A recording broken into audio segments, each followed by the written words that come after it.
My name is Sophia, and for most of my life, I never thought I'd be the type of person who could be easily broken.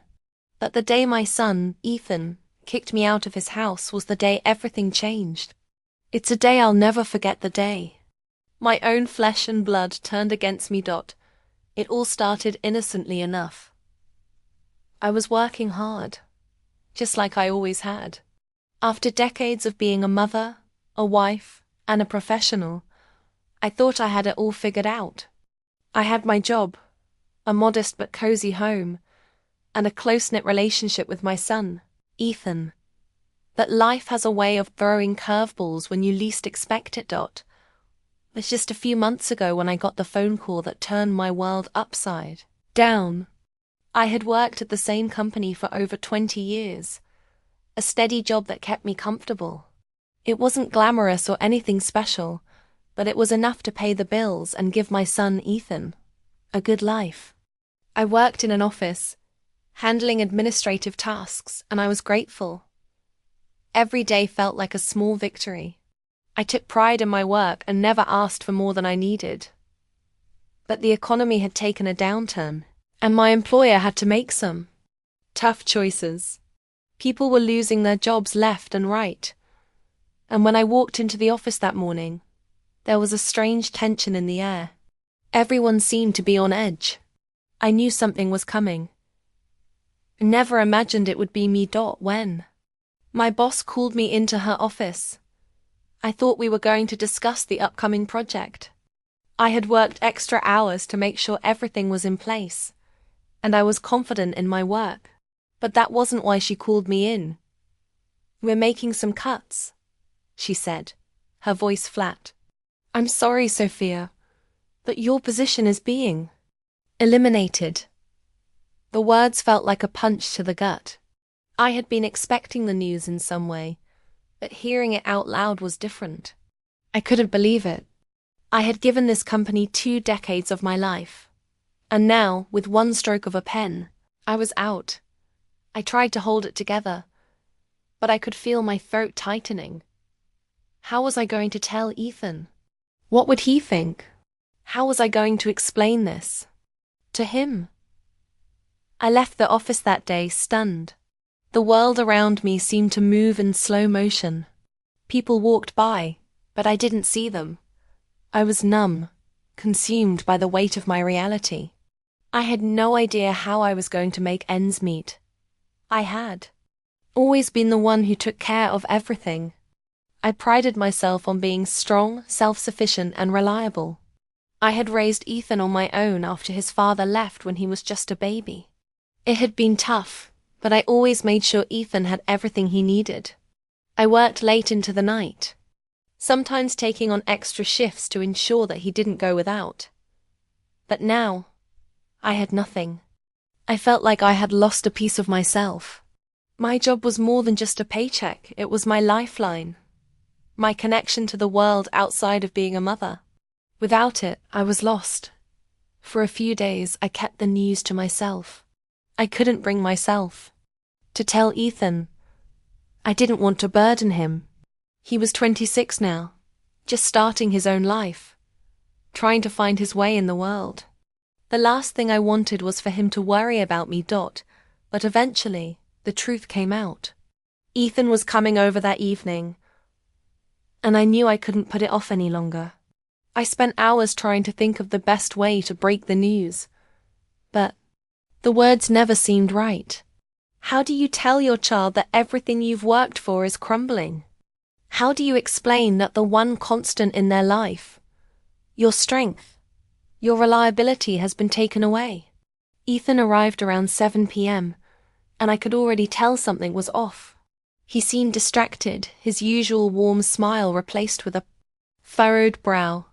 But I didn't have the energy to ask about his day, not when my heart was beating in my throat. I led him into the living room, trying to keep my hands from shaking.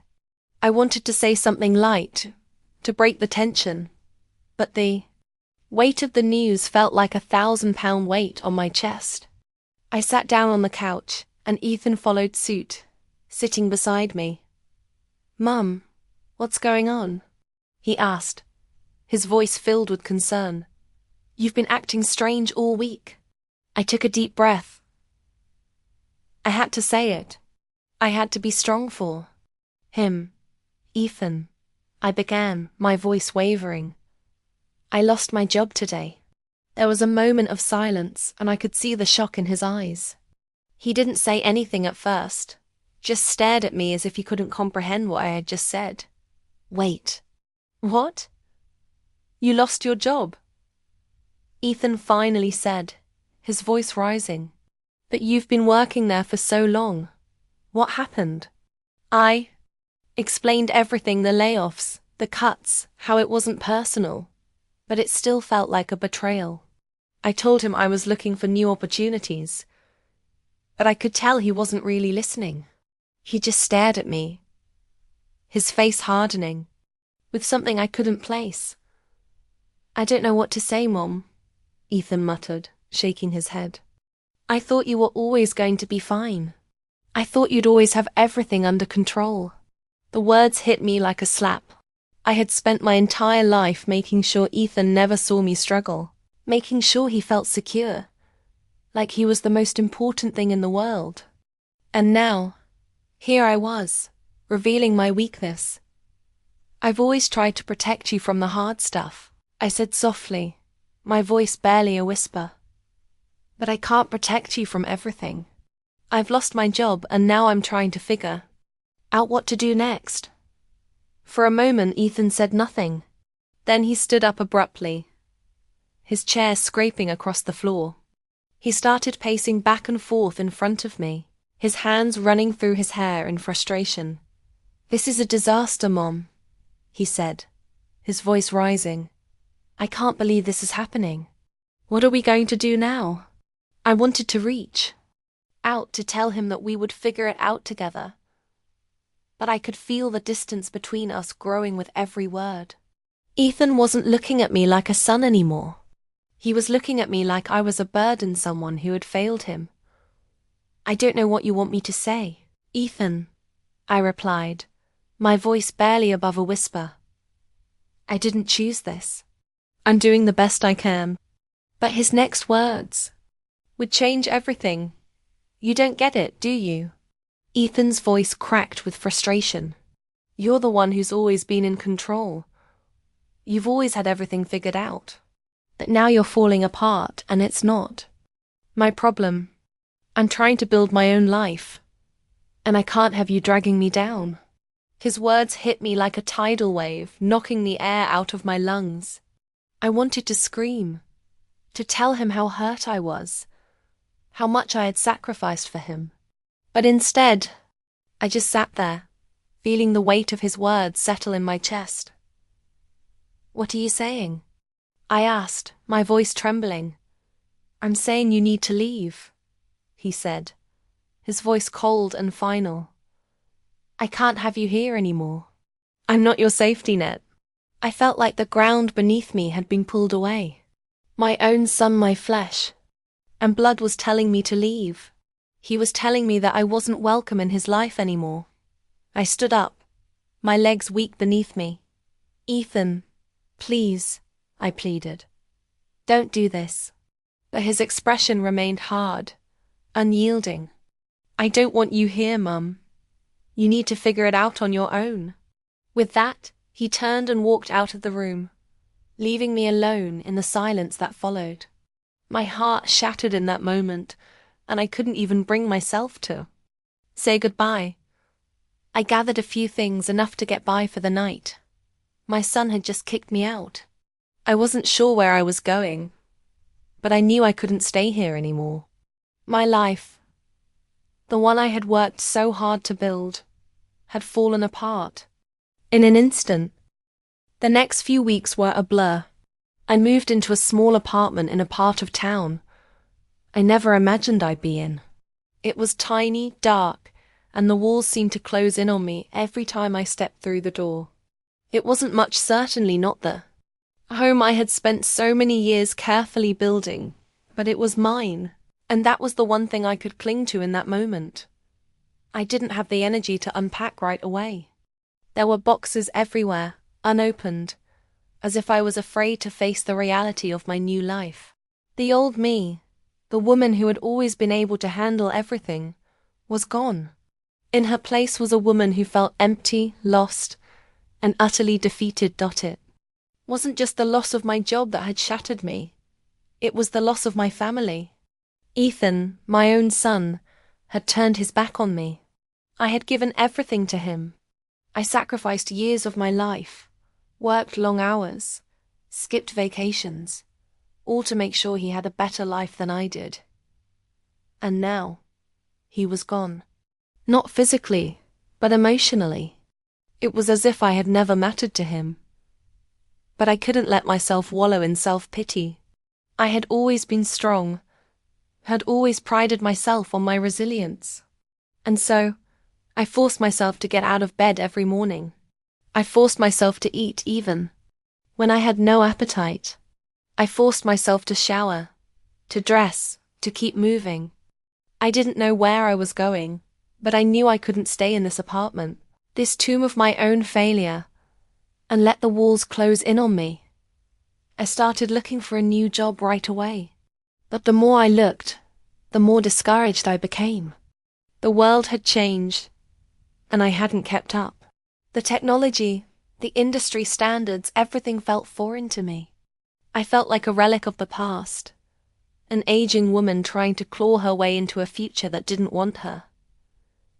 Every interview was a rejection. Every phone call was another reminder that I wasn't enough. The longer I went without finding work, the more I felt like I was sinking into quicksand. It was a Saturday afternoon when I had a breakdown. I was sitting at the kitchen table, staring at a pile of bills. The rent for the apartment was due in a week, and I didn't know how I was going to make that payment, let alone pay for food. I had enough savings to get by for a while, but it wouldn't last forever. I ran my hands through my hair and buried my face in my hands, feeling the tears come. I didn't cry often, but I couldn't hold it in anymore. I had always been the one people turned to. I had always been the strong one. But now, I felt like I was crumbling into nothing. As I sat there, crying quietly in the corner of my tiny kitchen, I felt like the weight of the world was pressing down on me. How had I ended up here? How had everything I worked so hard for, my job, my home, my family, fallen apart so quickly? I must have sat there for hours, lost in my despair, when I heard a strange noise.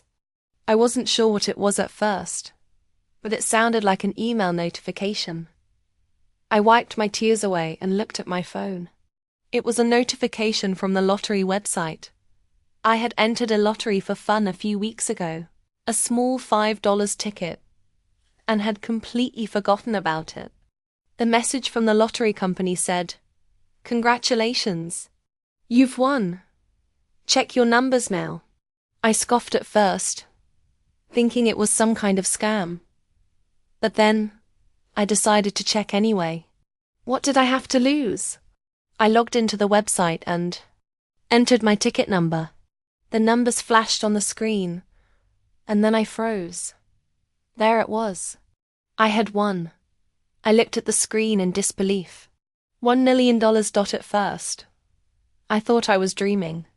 I refreshed the page, but the numbers didn't change. The confirmation email came through, and I read it over and over again. It was real. I had actually won. I collapsed back into the chair, overwhelmed with emotion. The tears came again, but this time they were different. They weren't tears of despair, but of disbelief. In that moment, everything shifted. For the first time in months, I felt hope, a hope I had almost forgotten existed. Winning the lottery didn't solve everything. It didn't erase the pain I had felt when Ethan turned his back on me, nor did it bring back the job I had lost. But it was a lifeline, a chance to start over. I immediately called the lottery office to confirm the prize, and they assured me that everything was legitimate. There was paperwork to fill out, and the money wouldn't come through right away. But it was mine. I could already feel the weight lifting off my shoulders. The next few days were a whirlwind of phone calls, paperwork, and disbelief. I couldn't stop thinking about what I could do with the money. The possibilities were endless. But as much as I tried to focus on the future, I couldn't ignore the reality of my situation. I had been kicked out of my son's life. The guilt gnawed at me. Ethan had always been my priority. He had always been the center of my universe. I had made mistakes. Yes, but hadn't I done everything I could for him? I had given him a good life better than the one I had growing up. And now, he didn't want anything to do with me. I decided that I couldn't let this new wealth change who I was. Yes, the money could provide a new life, but it couldn't replace what I had lost. It couldn't replace Ethan. I knew that the first thing I needed to do was find a place to live something comfortable, but not too extravagant. I didn't want to get lost in the money. I needed to stay grounded. So, I found a new apartment, much nicer than the one I had been living in. It wasn't a mansion, but it was a place I could call home, a space I could make my own. Once the money cleared, I paid off all my debts, including the last of my bills, and set up a small savings account for emergencies. It wasn't just about the money. It was about feeling secure again. The fear of losing everything, of having nothing, had been suffocating.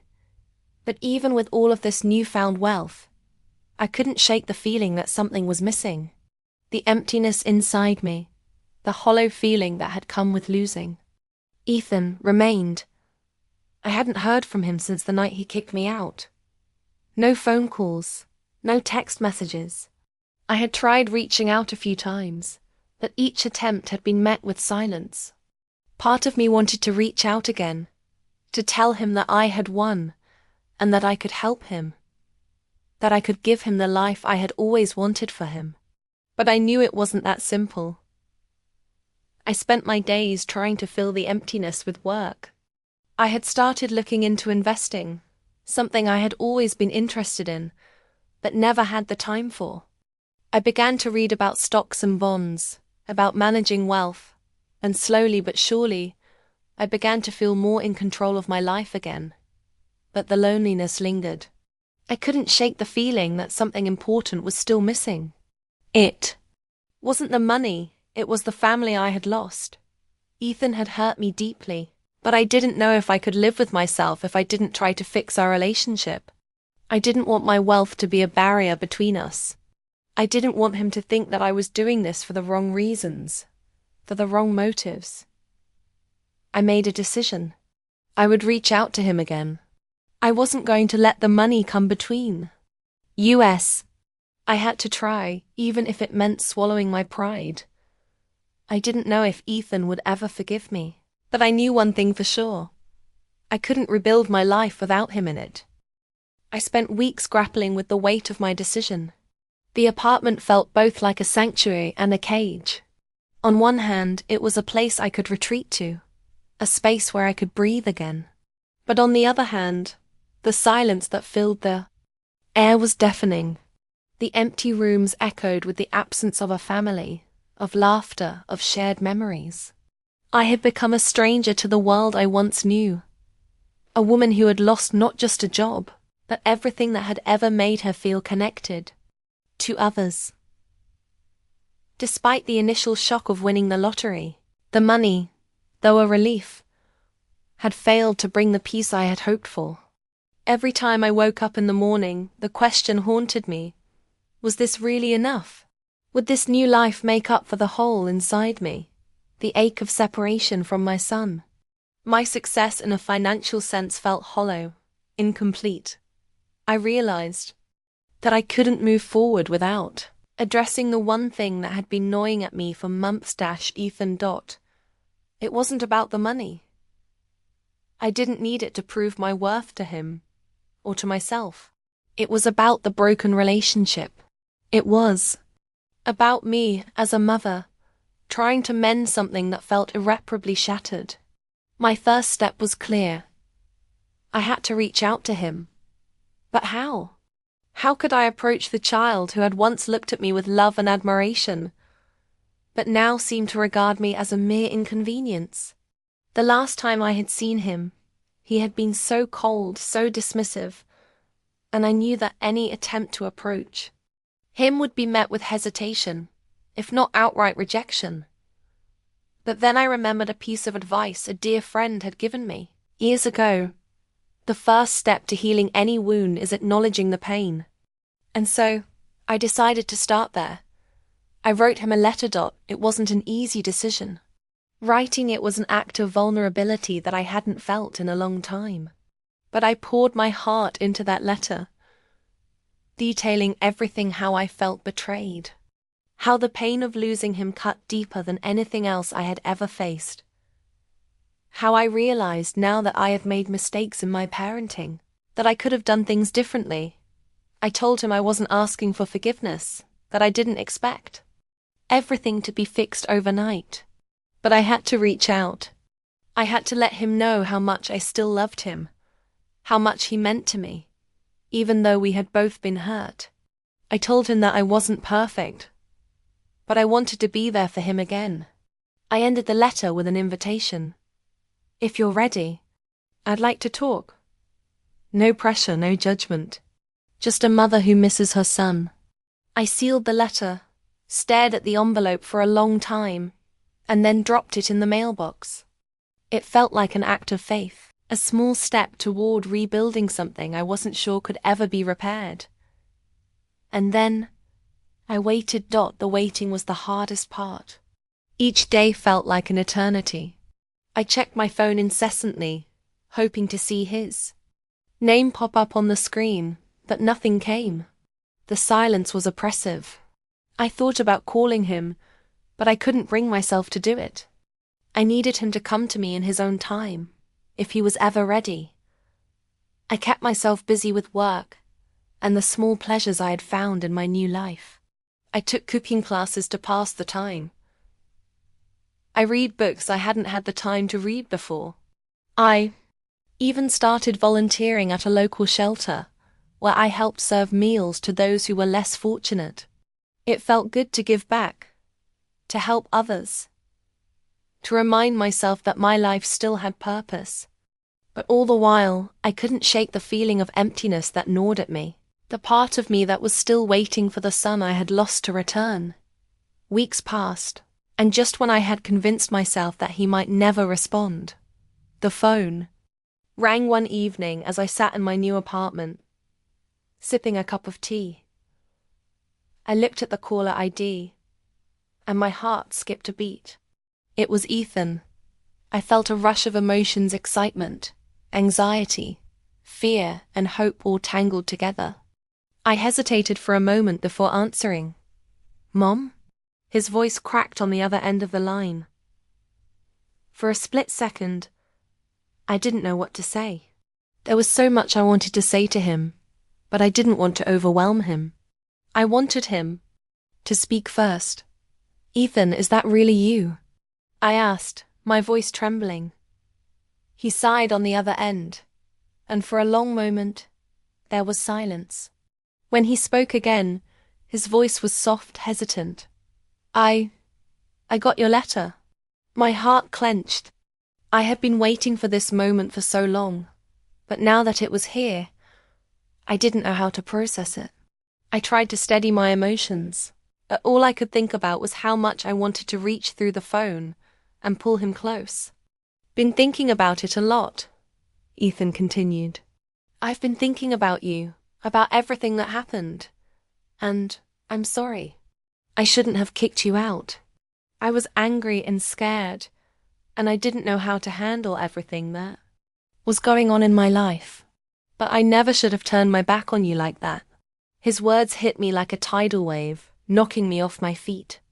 I had expected a simple apology, but this was so much more. Ethan was admitting his mistake. He was acknowledging his own flaws. And for the first time, I could feel the cracks in the wall he had built around himself beginning to break down. "I was just so afraid of the changes," he continued. "I thought I had everything figured out, and when I saw you struggling, I didn't know how to help. I thought if I could just distance myself from it, from everything, it would be easier. I understand, I whispered, my heart swelling, with both relief and pain. I know you were scared too. You both were. There was another pause. This time, it wasn't uncomfortable. It was the kind of pause that comes when two people, separated by time and hurt, are finally starting to understand each other again. I want to try again, Mom, Ethan said, his voice steady. I don't know what it's going to look like, but I'm willing to work on it. I've missed you. I've missed us.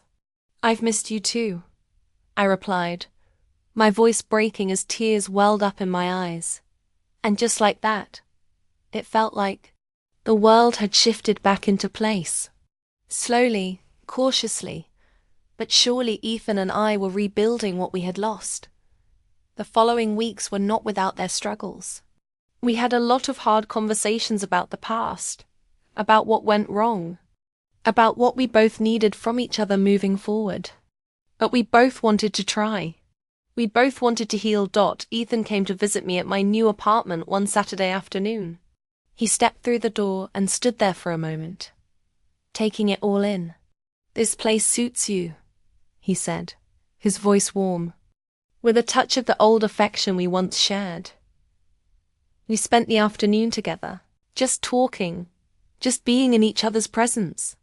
It was simple, but it was everything I had been craving. I realized that while things might never be the same as they once were, that didn't mean they couldn't be something new, something stronger, something better.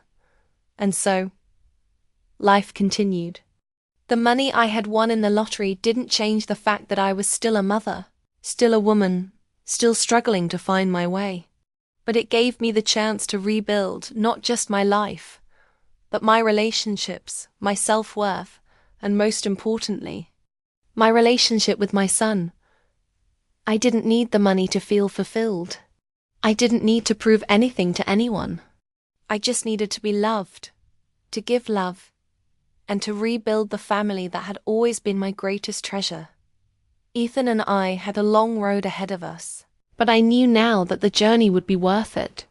And no matter what the future held, I would never stop fighting for the family I loved. Because in the end, that's all that truly mattered.